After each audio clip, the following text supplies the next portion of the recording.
Explain कर रहे हैं जहां पर आप खुद गए ही नहीं, आपको पता ही कोई नहीं है।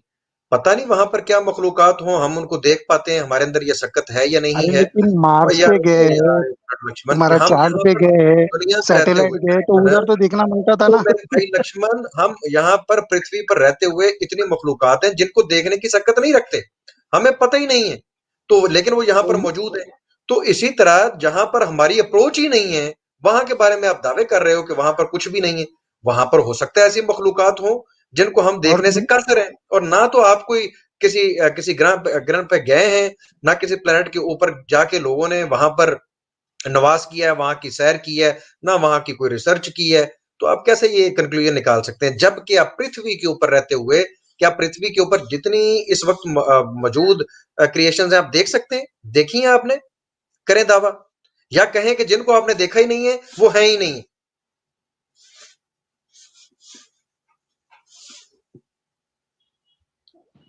लक्ष्मण जी। हाँ, समझा क्या? नहीं समझा? नहीं समझा क्या? जी लक्ष्मण जी, लक्ष्मण जी। सर आपको है ना, आपने लक्ष्मण मतलब जी, गैलेक्सी को आप भी नहीं आपकी देखा आवाज है, नहीं आ रही। पूरा ब्रह्मांड को भी नहीं देखा है। आप मालूम है क्या, जो लक्ष्मण जी समुन्द्र को में लगता एक है, बूंद पानी है ना, लक्ष्मण जी को लगता है, लक्ष्मण उतना जी ही को लगता अपना है संजीवनी सोलर बूटी लाके सिस्टम है। देनी पड़ती है। समुन्द्र में ये जो हमें कोई एक बोल बूंद नहीं रहा यार, क्या हुआ इन्हें, बोल पानी क्यों नहीं रहे? है ना, मतलब जो रेगिस्तान में एक बूंद लक्ष्मण मिट्टी जी का को एक जो है ना, लक्ष्मण जी इतना को लगता है संजीवनी बूटी लाके देनी छोटा पड़ती है। सोलर सिस्टम है। उसकी आवाज ये ही नहीं आ बोल ही रही। नहीं और रहा यार, क्या यार, मैं इनको जवाब दूं? ना कोई आवाज उस बंदे की प्रॉपर आ रही है। मैंने इसको पूछा भी, अली भाई इसको सीरियस जवाब चाहिए या शुगल चाहिए? आपने भी पॉइंट शुगर रखा चाहिए। है, उसको शुगर वो सुन नहीं रहा। मेरा जवाब देने का है तो दे सीधी तरह, नहीं तो जाने का है, मेरा बैटरी खत्म होने का है, मेरे को रोटी खाने का है तो खाना। भाई किसने रोका है? भाई आप चले जाओ उधर। पिछली बार भी यही सवाल रखा था अली भाई, तो बिल्कुल। मुझे समझ लग गई। मैंने कहा ये तो शुगर लगाने आया है। मैंने निकाल ली वेद। मैंने कहा अंतरिक्ष में उड़ने वाले पक्षी। कहता वेद मेरे घोड़े के ऊपर। इसने मार दी। ठीक है, आज फिर मार गए। आज फिर मार गया। ठीक है, तो ना हम्म। करें यार अपना लक्ष्मण भाई, ना अन्याय किया करो। अगर आपको जेन्युइन सवाल का जवाब चाहिए था ना, तो ये मैंने एक बार पहले भी डिस्कस किया था कि रसूलुल्लाह सल्लल्लाहु अलैहि वसल्लम उस टाइम पर क्यों आए, इस टाइम क्यों नहीं आए, इसके पीछे क्या ग्राउंड रियलिटीज है। आप जो बात रख रहे हो, आपने लगाना था शुगल। मैं फिर शुगल लगाऊंगा तो मैं कहूंगा वेद प्राचीन काल में सतयुग के अंदर क्यों आए। उस टाइम पे कितने बंदे थे? गिनती के चार, जिनको वेद दी थी। वो चार इतनी मोटी वेद उठाकर कहाँ फिरते थे? हैं भाई, उसको कोई रूढ़ी वाला भी नहीं था जहां बेचकर टॉफियां या पतीसा ही खा लेते इतनी मोटी वेदों का, क्योंकि दुनिया तो थी कोई नहीं। बातें बड़ी बड़ी वेद के अंदर, युद्ध कर दो, वैसे कर दो, वैसे कर दो, और बंदा है ही कोई नहीं पृथ्वी पर। Very good. यानी जिस टाइम पर वेद आए हैं, उस टाइम पर डायनासोर भी अंडे देकर खत्म हो चुके हुए थे। तो युद्ध किससे करना था? हवाओं से। तीर किस पर छोड़ने थे? बारिशों के अंदर। हैं टकरें कौन सी दीवार में मारनी थी? हाँ, 10 पुत्र पैदा करो, ना मिल सके तो नियोग किसे करना था? पत्थर के साथ नियोग करना था। तो मेरा भाई शुगर लगाना है तो मुझे बता दो, वो भी मैं उपलब्ध हूं, उसके लिए भी शुगर भी लगा देंगे। मगर अगर जेन्युइन सवाल पूछना है तो मुझे बताओ भाई, जेन्युइन सवाल का जवाब दें आपको। हमारे नजदीक कॉन्सेप्ट ऑफ प्रॉफिटहुड के अंदर अल्लाह फैसला करता है उसने अपने अंबिया को कब भेजना है, कब नहीं भेजना। हमारे नजदीक नबी पाक सल्लल्लाहु अलैहि वसल्लम खातमन नबीयीन थे। उसके बाद ये पैगाम पहुंचाना, यानी फरीजाए जो अंबिया का जो एक काम था, वो उम्मत के जिम्मे डाला गया कि वो इस पैगाम को आगे लेकर चलें। आज हम बखूबी कर रहे हैं। अगर आपको सीरियस जवाब चाहिए तो वो मुझे बताएं। अब आप कह रहे हैं जी अल्लाह को चाहिए था अब भेजें, मैं बाद वाले कहेंगे तब भेजे। तो तेरे हर बंदे के लिए अलहदा भेजें? तेरे लिए आज अलहदा भेजें, 100 साल बाद कोई और आएगा वो कहेगा जी मुझे नहीं पसंद 100 साल पहले वाले, मेरे लिए दोबारा भेजें। हैं? आमिर भाई देखें, अंबिया तशरीफ लाते हैं तो क्या करते हैं? डेफिनेटली वो अल्लाह का पैगाम मखलूक को देते हैं, इंसानों को देते हैं।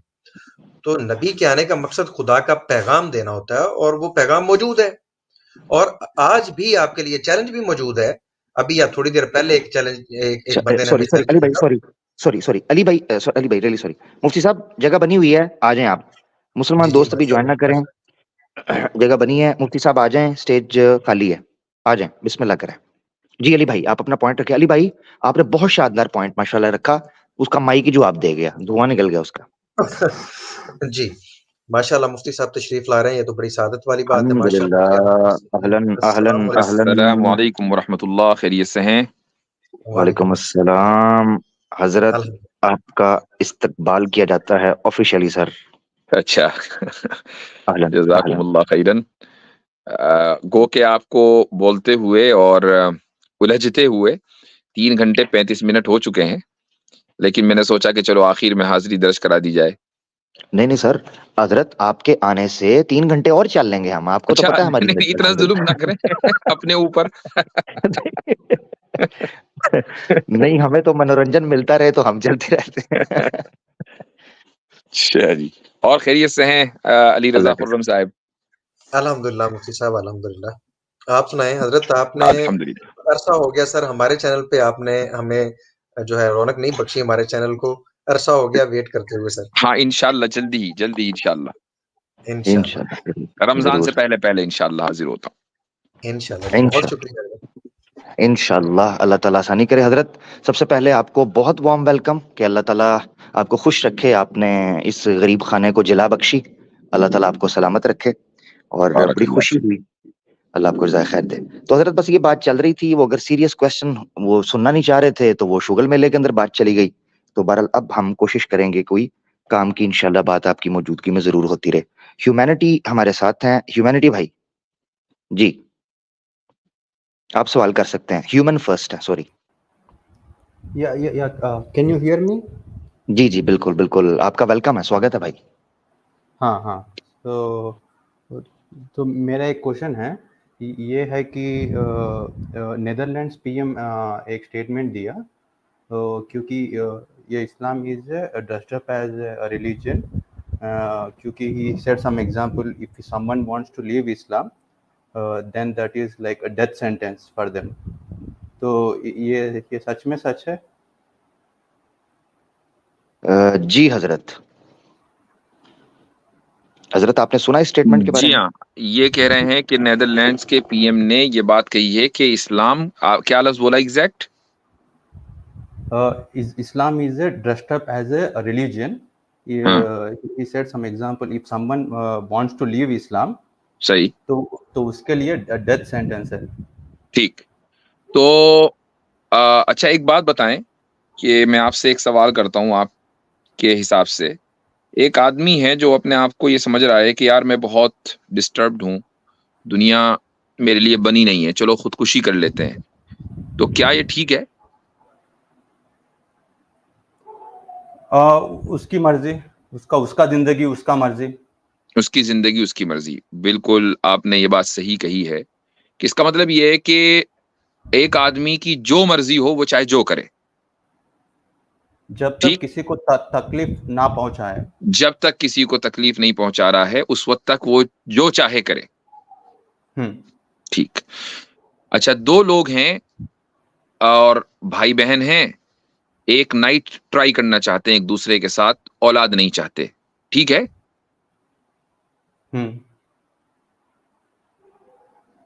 हाँ, बोले। वो ओके, इंसेक्ट, आप इंसेक्ट बोल रहे हैं? इंसेक्ट नहीं बोल रहा हूँ, इंसेस्ट बोल रहा हूँ। हाँ, इंसेस्ट बोल रहे हैं। वो हाँ, यूरोप इंसेक्ट तो गड़बड़ हो जाएगा मेरे जी। यूरोप में मैं पढ़ा हूँ, वो उधर तो लीगल है, तो थोड़ा नहीं, अभी नहीं हुआ, हो जाएगा। चले यूरोप, आप तो चूंकि यूरोप तो वो है ना आपका रोल मॉडल, भाई जाहिर है कि नेदरलैंड के वजीर आजम ने, प्राइम मिनिस्टर ने कुछ कहा होगा तो ठीक ही कहा, कुछ सोचकर ही कहा होगा, कुछ सोचकर ही कहा होगा उन्होंने, प्राइम मिनिस्टर जी ने। तो अब हम आपसे पूछते हैं कि चलो ठीक है, मैं मान लेता हूँ लीगल है इंसेस्ट, आप बताओ आपके एतबार से क्या है? नहीं, मेरे हिसाब से तो गलत है।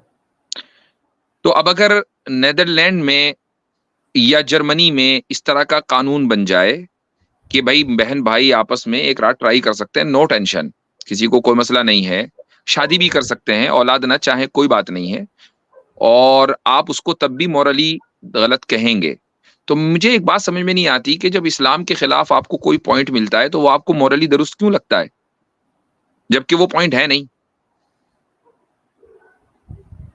ओके ओके, वो डेथ सेंटेंस नहीं है इफ समवन लीव्स इस्लाम। नहीं, बात ये नहीं है, बात ये कि उसको उसने गलत रिप्रेजेंट किया। बात ये है कि मैं आपके ऊपर ये सवाल उठा रहा हूं कि आपको इस्लाम के खिलाफ कहीं भी कोई भी बात मिले तो वो क्यों ऐसा लगता है कि यार इसमें कुछ दम होगा, ये सही होगी, ऐसा क्यों है? नेदरलैंड्स का पीएम है, वो इतने लोगों ने वोट करके उसको दिया है। तो नेदरलैंड्स का पीएम अगर कहे कि भाई बहन के साथ सोना है तो आप उसको दुरुस्त कहेंगे? नहीं नहीं नहीं नहीं। आप क्यों नहीं कहेंगे? नेदरलैंड्स का पीएम है, इतने लोगों ने वोट दिया, सही कह रहा होगा, क्यों नहीं? नहीं, अगर पार्लियामेंट में if we are number of MP वो लीगल कर दिया, उधर लोग करेंगे ना, उधर के लोग करेंगे, मेरे को क्या, मेरे आपको क्या? तो एग्जैक्टली आपको यही सोचना चाहिए कि भाई अगर कहीं नेदरलैंड्स का पीएम कह रहा है कोई इस्लाम के खिलाफ, वो खुद इस्लामोफोब है, मुझे मालूम है, इसी बुनियाद पर वो इलेक्शन जीता है, तो आपको ये कहना चाहिए मेरे को क्या, वो इस्लामोफोब है। क्यों? इसलिए कि इस आपके अंदर एक तरह की बायसनेस है, दैट इज द पॉइंट। वो बायसनेस बोलती है मेरे भाई। अब रही ये बात कि मुर्तद को जो इस्लाम छोड़ दे उसको डेथ सेंटेंस है या नहीं है, ये एक अलग इशू है। इस इशू पर हम पता नहीं कितनी मर्तबा बात कर चुके हैं कि जब आप मुल्क से बगावत करेंगे तो आपको सजा मिलेगी। सजा वेरी कर सकती है, वो जेल भी हो सकती है, वो डेथ पेनल्टी भी हो सकती है, वो फाइन भी हो सकता है, लेकिन सजा मिलेगी जब मुल्क से बगावत होगी।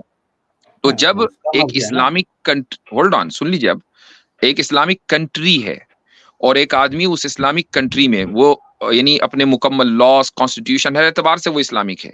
एक आदमी उस इस्लामिक कंट्री में ऐलान करता है कि मैं मुसलमान नहीं हूं, तो गोया कि वो उस मुल्क के कॉन्स्टिट्यूशन और उसकी जो बुनियादी वैल्यू है उससे वो बगावत कर रहा है।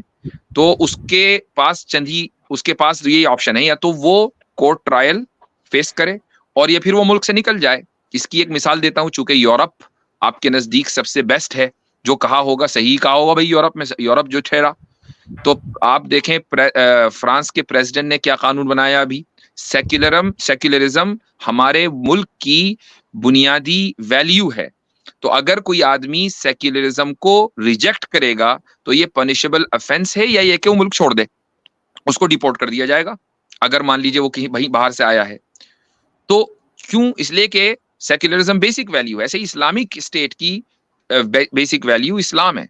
जो उसके खिलाफ बगावत करेगा उसको सजा मिलेगी, लेकिन वो सजा एक आम मुसलमान नहीं देगा, मैं नहीं दूंगा, वो आमिर भाई नहीं देंगे, वो कोर्ट देगी। अगर कोर्ट समझेगी कि ये बात ठीक है और समझेगी कि ये बात ठीक नहीं तो सजा नहीं देगी, जिस तरह के दुनिया की सारी सजाएं होती हैं।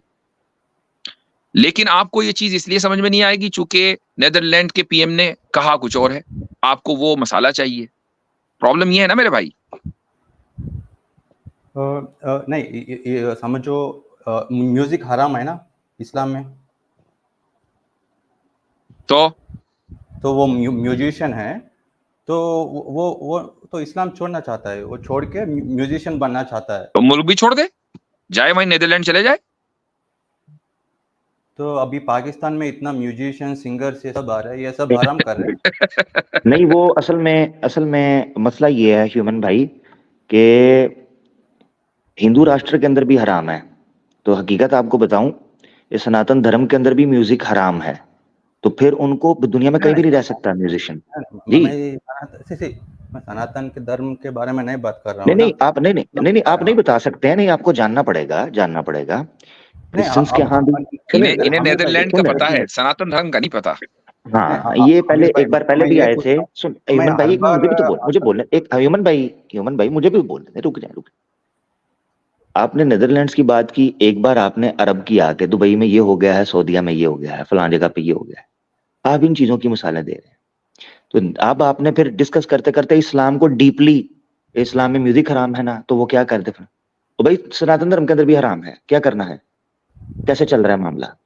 क्या करेंगे भाई? उसको नसीहत करेंगे, अगर वो मानता है ठीक है, अगर उसको लगता है कि भाई ये मामला है, ये लिमिटेशंस हैं, इसके अंदर रहकर आप अपने आर्ट को, एस्थेटिक को लेकर चल सकते हो। नहीं ओवर हो रहे हो भाई, कहीं और चले जाओ, शिफ्ट हो जाओ, माइग्रेट कर जाओ, सनातन धर्म का। तो सनातन धर्म के अंदर भी मेरा भाई हराम है, उसूली तौर पर फिर सनातन धर्म भी छोड़ना पड़ेगा जी। आप हर बार, मैं कुछ एग्जांपल देता हूँ, आप उस रिलीजन में हैं, नहीं ऐसा नहीं होता ना। हम मर्डर कर रहे हैं, नहीं वो नहीं भी मैं कर नहीं, रहे हैं, हम भी ओहो करेंगे, ऐसा नहीं, we can't ओहो compare है, वो भी आप समझ करेंगे, नहीं रहे, हम भी आप करेंगे, समझ नहीं रहे, आप ऐसा करें मुफ्ती साहब से सब बात तो करें, अलग है। मैंने जो मिसाल दी थी उसके पीछे रीजन थी जो मैंने रखी है, ठीक सही है, मैं जी वो रीजन को थोड़ा सा इलाबरेट कर देता हूँ। ह्यूमन फर्स्ट भाई, ये बताओ कि इंडिया क्या एक सनातनी स्टेट है या नहीं है, सेक्युलर सेकुलर, स्टेट है? हाँ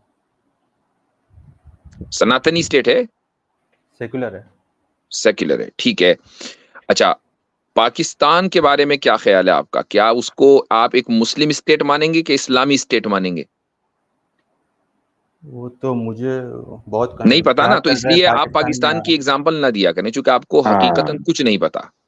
तो एग्जैक्टली जब कुछ ना पता हो जबरदस्त तो फिर एग्जाम्पल नहीं देनी चाहिए कि जी फला जगह म्यूजिशियन क्यों है, ये है वो है। हाँ, आप अपनी बात करें। ओके, तो एक मुसलमान तो अगर अब आपका जो सवाल था नेदरलैंड्स का, वो तो हो गया डिबंक। म्यूजिक वाली बात हो गई डिबंक। अब बोले कुछ और बचा है या अगले ओके कॉलर ओके को लेना है? और हजरत नहीं, ये भी और डिस्कस एक कर और लें, एक एक मिनट ह्यूमन भाई हाँ कीजिएगा, अगला भी कीजिएगा, हजरत ये भी डिस्कस यहाँ कर लेते हैं।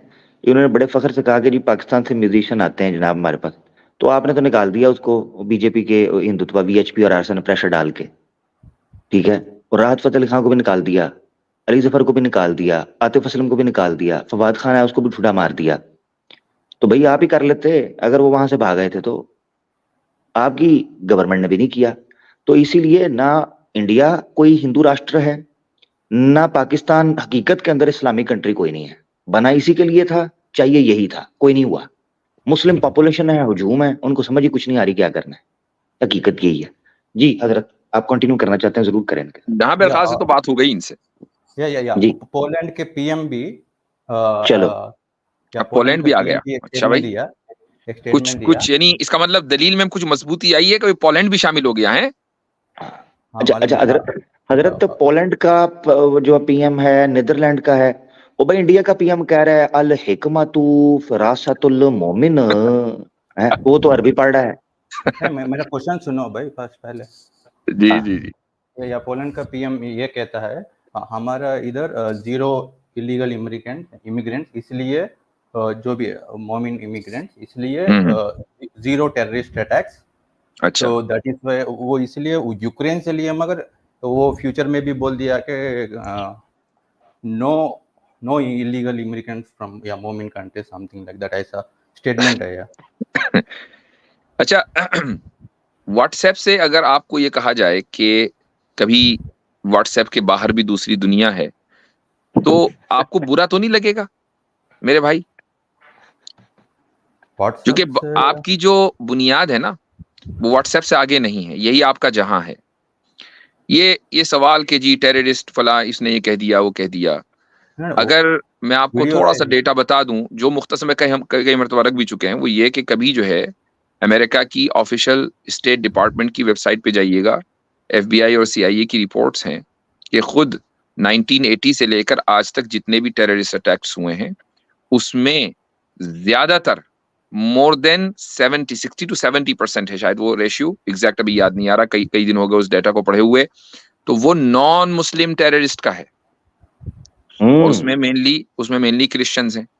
अच्छा, आपकी जिस दल से आप ताल्लुक रखते हैं, बजरंग दल, उसको सीआईए ने एक मिलिटेंट ऑर्गेनाइजेशन घोषित किया हुआ है। कुछ साल रुकिएगा वो भी टेररिस्ट बन जाएगी, और अमल के एतबार से तो टेररिस्ट है ही। भाई एक बात बताओ, टेररिस्ट करता क्या है? मारता ही तो है। तो यही काम आपके बजरंगी करते हैं, किसी को भी पकड़ के गाय के नाम पे हत्या कर देते हैं। क्या टेररिज्म नहीं है? नहीं, वो करता है, वो भी गलत है। तो आप बस उसका एग्जांपल टेररिज्म मत गलत है, दीजिए। तो फिर आप उसको किसी मजहब से ये क्यों जोड़ता है कि मुस्लिम टेररिस्ट? तो हिंदू टेररिस्ट हाँ भी है, फिर वो भी तो कर रहा ना। हाँ, बल्कि वो भी गलत करता है। बल्कि ह्यूमैनिटी को मानने वाले जो ह्यूमैनिटेरियन है वो सबसे ज्यादा कर रहे हैं आजकल, सबसे ज्यादा वो करते हैं, सबसे ज्यादा वो कर एग्जैक्टली। हाँ वो तो बर्दाश्त ही नहीं करते। हाँ जितने वो आपके ज्यादा वाले हैं ना। ह्यूमनिस्ट होंगे उतने ही बड़े टेररिस्ट होंगे। वो तो आपकी पार्टी है ना ह्यूमन भाई फर्स्ट साहब। नहीं, मेरा पार्टी ऐसा कुछ ये हाँ सऊदी नहीं है। इंडिया में अच्छा एक बात इनिशियली बताओ, ये जो आपने कहा ना ह्यूमन फर्स्ट, किससे फर्स्ट? सेकंड कौन है? सेकंड कोई भी नहीं। ओके, वो कोई अच्छा भी है नहीं कोई? है। नहीं कोई वो नहीं मैं है। ऐसा ही नेम बदल दिया, सेकंड कोई नेम नहीं है तो बदल फर्स्ट दिया। कहाँ से आ गया? फर्स्ट कहाँ से आया? नहीं, थोड़े लोग मेरे नाम में वो ट्रोल कर रहे थे, इसलिए मैं ऐसा ही नेम बदल दिया। तो या अच्छा तो शरिया लॉ के हिसाब से औरतों को शादी करने के लिए मेरे कितना ख्याल एज से लिमिट है? सॉरी मैं मुफ्ती साहब मैं चाहूंगा अगला कॉलर, क्योंकि जी टाइम बिल्कुल 2-3 बिल्कुल आपकी बात होगी। बिल्कुल बिल्कुल, और आप आराम से। जी जी थैंक यू। क्या कहना जी, विमल भट्ट भाई, माशाल्लाह कमाल की गुफ्तगू की, बहुत जबरदस्त, माशाल्लाह, अल्लाह ताला जज़ाय खैर दे। बारकल्लाह फीक। माशाल्लाह, बेहतरीन बेहतरीन। Poland, Netherlands, wow, international. हैं जी। और जब हैरान हूँ, या अल्लाह, ठीक हो गया। हजरत आपके लिए एक और हमने भाई बचा के रखे हुए थे, हीलर भाई, बड़े प्यारे भाई हैं, और आपको याद होगा कि ये कैमरे के साथ आपके साथ डिबेट हुई थी, याद होगा, आपके साथ गपशप हुई थी, यानी नॉट डिबेट, डिस्कशन वगैरह। बड़े प्यारे भाई अच्छा, हैं। याद जी नहीं है। जी जी जी भाई आपके हीलर पास साहब। आए थे। जी हीलर नमस्कार भाई। नमस्कार वाजिद भाई, आज तो इतने इतने बड़े मतलब दिग्गज लोग आए हुए हैं एक ही उस पे मंच पे, तो बात करने का माहौल ही अलग होगा लगता है। जी सर जी फरमाइए। वाजिद साहब, मैं किस देखिए, मैं जनरल बात भी करूंगा, फिर उस पर जहाँ पे भी डिस्कशन जाए। एक ऑब्जर्वेशन मैं महसूस करने लगा हूँ कि ये हम लोग महसूस कर रहे हैं कि जो हमारा नॉर्मल मुस्लिम है हिंदुस्तान का, वो एक अमन पसंद और एक अच्छा इंसान है।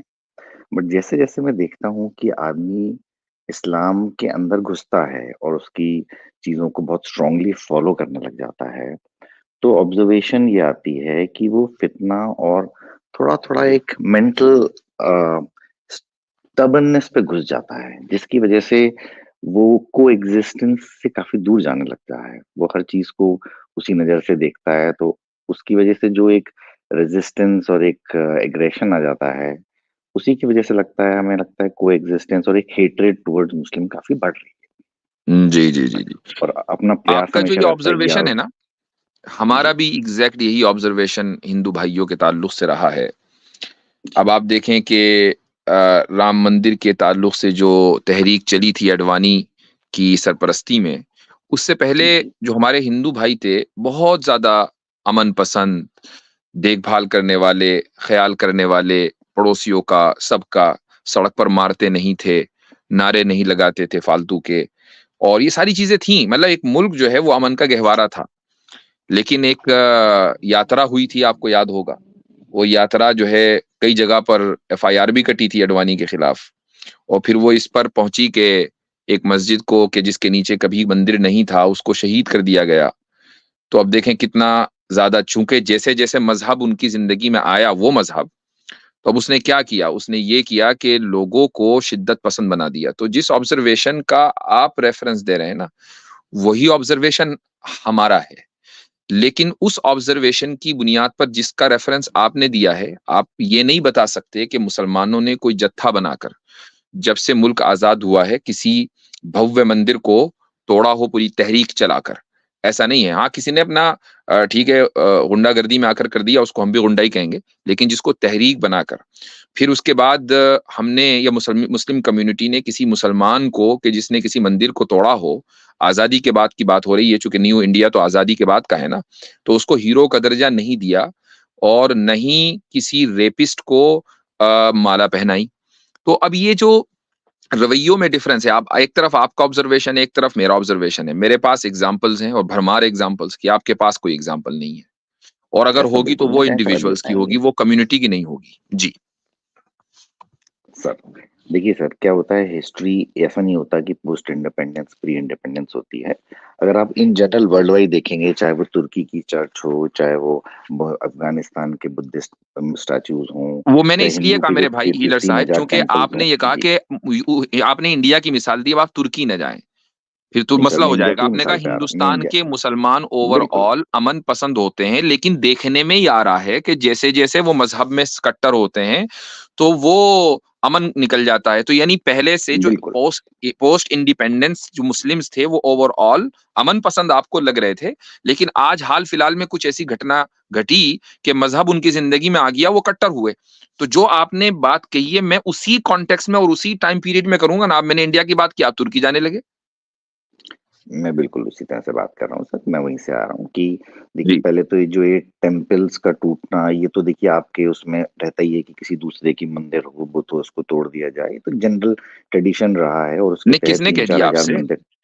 किसने कह दिया मुफ्ती आपसे? साहब, हम सिर्फ अपनी चीजें वापस लेते हैं भाई, और या फिर हम नहीं सर, खरीद लेते हैं चीजों को। खाना काबा में नहीं ही ये कोर्ट मैं तो मैं नहीं अपना मंदिर तोड़े गए, हजरत हाँ, ये मंदिर नहीं लेकिन हिंदुस्तान में ये तोड़े गए। हाँ, तो देखिए कोर्ट यही राजस्थान बड़ी का बात है। मंदिर है, आपने कोर्ट बड़ी आप नेपाल का जो है ना मंदिर अपने है, डिस्कशन उधर का पर रहें, मंदिर अगर है। हम हिस्ट्री में जाएंगे तो फिर हम चलते रहेंगे, एक एक चीज को साबित हाँ करते चलिए, वो रहेंगे। हमारा मुद्दा भटक जाएगा, आपने शेयर रखा हाँ, इसी बार मुद्दा वो भटक मुद्दा जाएगा भटक ना। जाएगा। मुद्दा तो देखिए हालांकि हमारा ये था, आपने जो बात कही है उसके एक एक पॉइंट के ऊपर मैं हमारे उसी पास पे जो है आता हूँ, जबरदस्त काउंटर मौजूद है, लेकिन आपने जो इसीलिए बात उस कही पे ना आते हैं एग्जैक्ट सर। उसी पर रही है, 1947 से लेकर 2024 तक। अब मुझे बताइए ठीक कि है, हिंदू कहाँ खड़ा है और मुसलमान कहाँ खड़ा है, अब बताएं। मैं बताता हूँ सर। हम्म। देखिए 1947 के बाद, बल्कि 1970 तक जहां तक हमारा ऑब्जर्वेशन है, दुनिया में भी, पूरी खाली हिंदुस्तान में नहीं, हम पूरी कॉन्टेक्स्ट में बात कर रहे हैं कि पूरी दुनिया में मुसलमानों का एक बड़ा अच्छी छवि हुआ करती थी। एंड वी नेवर फाउंड कि बहुत जो ये टेररिस्ट अटैक्स वगैरह, जब हम छोटे थे पूरे वर्ल्ड वाइड, तो इस्लामिक टेररिज्म या इस तरह की कोई चीजें नहीं थी पूरी दुनिया के अंदर, बहुत कम थी अगर होंगी भी तो। But over a period from 70 to 90s, may be because the spread, ये इतना ज्यादा दिमाग में भर दिया गया था कि इसको अच्छा, मुझे एक फैलाना बात है, बताइए जिहाद कि करना है। आप दोबारा जी, दुनिया पे क्यों जा रहे हैं? चूंकि मैंने मिसाल में हिंदू कह दिया इसलिए अब नहीं, आप दुनिया में जा आपने रहे हैं। हिंदू में मिसाल दी सर, तो आपने मुझे जाने से रोक दिया कि नहीं उस पे टॉपिक में मत जाओ, कि हाँ, दिन मैं घर इसलिए कि मंदिर मैं कौन से मैं तोड़े दुनिया गए, की ये बात करे जब गए। करूंगा जबकि मुकाबले में हिंदू नहीं होगा। हिंदू हिंदू मुकाबले में सिर्फ नहीं इंडिया में सर, है ना। मैं कंट्री की बात नहीं कर रहा हूँ सर, नहीं, मैं बात आपने कर रहा था कंट्री की बात मुस्लिम्स की कि की। हिंदुस्तान के मुसलमान, तो इसलिए हम बात कंट्री की नहीं करेंगे हमारे जब यहाँ से फारिग हो चलिए, जाएंगे। अब आप मुझे दुनिया के किसी भी ठीक मुल्क है, में ले मैं जाएं, फिर हिंदुस्तान पे आऊंगा, पहले मैं हिंदुस्तान की हिंदुस्तान पे करेंगे आऊंगा, बात। जी बिल्कुल हिंदुस्तान पे आएंगे सर। जी तो 1970s तक जो यहाँ पे ट्रेंड था इंडिया के अंदर, वो एक तरह से एक न्यूट्रल ट्रेंड चला आ रहा था। 70s से कंट्री के अंदर ये तबलीगी जमात और चारों तरफ एक फितना सा फैल गया कि 70 से इसको ठीक। फैलाना है। 70 जी से, मैं 70 जी से लेके चल रहा जी हूँ। जी जी, ठीक ठीक ठीक। 70 से जो ट्रांसफॉर्मेशन देख रहा हमने कंट्री के अंदर, हम जी छोटे छोटे थे उसके बाद भी, उसके जी बाद से एकदम से एक एग्रेशन आया कि चारों तरफ जी फैलाना है। और उसके बाद तब तक भी कोई दिक्कत नहीं थी इतना ज्यादा, शायद 2000 तक भी हमने देखा कि रिलेटिवली कुछ इंसिडेंट जरूर हुए, बट जी, इतना ज्यादा एक अग्रेशन नहीं था एक नॉर्मल इंसानों के ठीक अंदर अगेंस्ट दी ठीक मुस्लिम्स। बट ठीक। लास्ट 10 years में मैंने क्या देखा कि 10 years में, because people started to know कि भाई क्यों हो रहा है, जब ये यूट्यूब सोशल मीडिया इतना ज्यादा पॉपुलर हो गया, तो लोग जी। दूसरे धर्म के बारे में जानने भी लग गए, उसके बारे में हम्म, क्वेश्चन करने लग गए। फिर वहां हम्म, से जो चीजें आई, उसको ऑब्जर्वेशन देखते हुए एक हेटरेट सी पैदा होने लग गई। जैसे छोटा सा एग्जांपल देता हूँ वजीद साहब आपके उसमें, जैसे एक हम आप ही की डिबेट में एक बार गए, तो वहां पे एक आध कोई व्यक्ति आया, वो इतना ज्यादा मेंटली अपंग हो गया था कि उसने एक 6 साल की लड़की से शादी करी, और बिकॉज ऑफ योर जो भी थॉट प्रोसेस आपका है या आइडियोलॉजी है, उसकी वजह से अल्टीमेटली आपको माशाअल्लाह माशाअल्लाह कह के उसकी तारीफ करनी पड़ेगी। उसने बहुत अच्छा काम किया, उसने अच्छा अच्छा तो नहीं कह सकते, बट उसने कोई ये गलत काम एक नहीं मिनट, किया। Hold on hold on hold on. तो ये ये चीजें एक कोई यानी रेजिस्टेंस आप, क्रिएट ये करती हैं। आपने क्या बात कही अभी? मेरी डिबेट में कोई बंदा आया और उसने कहा कि मैंने शादी की है 6 साल की बच्ची से। हाँ जी, हाँ जी सर, ये मैं भी कब था बोला? ये उस कब डिबेट का में। बात? अरे सर, नहीं एक मेरी बंदा स्ट्रीम आपकी में, अच्छा अच्छा हजरत ये नहीं वो नहीं, बात वाजिद तो मेरी, वाजिद नहीं वाजिद, नहीं, अच्छा अच्छा अच्छा, वो नदीम था, इधर भाई, वो नदीम था मेरे आपकी सुने स्ट्रीम में। जरा, इधर भाई सुने सुने जी, जरा। मेरे ख्याल से शायद ये वो बात कर रहे हैं, वो मेरी स्ट्रीम के अंदर आया था, श्री कृष्ण आए थे, उन्होंने 8 साल की बच्ची से शादी की थी। नहीं वो नहीं, तो बात नहीं कर रहे आप? अमिर भाई अच्छा, देखिए, वो भटकाने की बात बात हुई नहीं है, मैं है। मुद्दे की हाँ, बात मैं कर वही रहा हूँ अमिर भाई, कंफ्यूज हो गया देखो, कि भाई फिर आप वो भटकाओगे कौन मुद्दे आया की था। बात पर। हाँ, अब बात सही अच्छा पहुंचे मैं आप जी। बताता हूँ, अब आगे मैं बोले बताता हूँ जी फजील साहब, आपकी जी डिबेट में जैसे एक एग्जाम्पल बताते हैं, हम भी बैठे जी। हुए वो थे, भी एक व्यक्ति एग्जाम्पल ही आके है। जी जी जी जी जी। नहीं नहीं नहीं, एग्जाम्पल मैंने ही आपको है। लाइव इन्हें आपका गलत वो फहमी बताता हो हूँ, गई आपने आमिर उसकी भाई, इन्हें रिकॉर्डिंग गलत नहीं फहमी करी। हो गई है। ये 6 उसमें साल उसने की जो शादी वाली बात नहीं हुई है ना, एग्जाम्पल क्या, ये आ गया, आ गया उस उसने स्टेज के उसने ऊपर आ गया। ये बता, अच्छा मैंने वो आ मुझे वही एक गया, बात चीज की, बताइए। राम जी वो आ ने गया स्टेज पे। उन्होंने 6 साल से कम, एक 6 सेकंड, वो साल आ से गया। कम हम देखिए उम्र मुद्दे से एक भटकते बच्ची नहीं से है, शादी लेकिन की थी। पॉइंट ये से मेरे भटक चैनल पे जाते हैं। बात हुई थी, हजरत के नहीं चैनल पे पॉइंट तो से आपके नहीं। नहीं, चैनल पे अली भाई एक मिनट रुकिएगा, इसकी ट्रीटमेंट जरा मैं, अली भाई एक मिनट, आ गया ही, वो आ गया स्टेज पे, आमिर भाई, एक सेकंड, आ मेरा गया। ये कहना है कि देखो, किसी में आपको पर्टिकुलर इज्जत किसी रास नहीं आई, किसी आपके साथ कितने एंटिटी तरीके पे से बात बात नहीं चल कर रही रहा। है, आपने बकवास की है, ठीक है। तो ये आ गया श्री कृष्णा, जिसने रुक्मणी 8 साल की जो है ना उसके साथ आमिर भाई, मैं जो भी किसी करना बड़े था आदमी किया। की बात ही नहीं कर रहा, मैं एक डिबेटी की बात कर रहा हूँ, एक डिबेट में आए डिबेट हुए में व्यक्ति कहाँ की। आया है, कौन मैं आया है? किसी पे अल्लाचन नहीं कौन लगा रहा आया हूँ, है? आप उस एंगल पे कौन मत आया जाओ। है? कोई डिबेट भी में नहीं आया। कहाँ आया है? कौन आया हमारी है? नदीम डिबेट में साहब, तो आज तक नहीं आया नदीम, भाई, हमें तो याद नहीं है।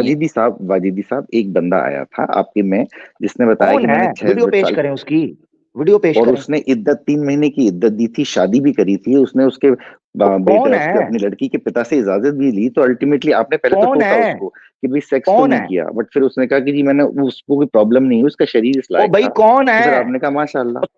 मेरे से काम खाई सुनेगा कोई? झूठा आदमी है। सुन मैं रहे तो हो? नहीं नहीं, मैं तो भाई धीरे आपसे साहब, इतने बकवास तमीज किया से है। बात कर रहा हूँ और आप मुझ पर झूठा इल्जाम लगा रहे हैं, चूंकि मेरे नहीं तो सर, ये मेरी तो पोजीशन के खिलाफ है ये। मैं तो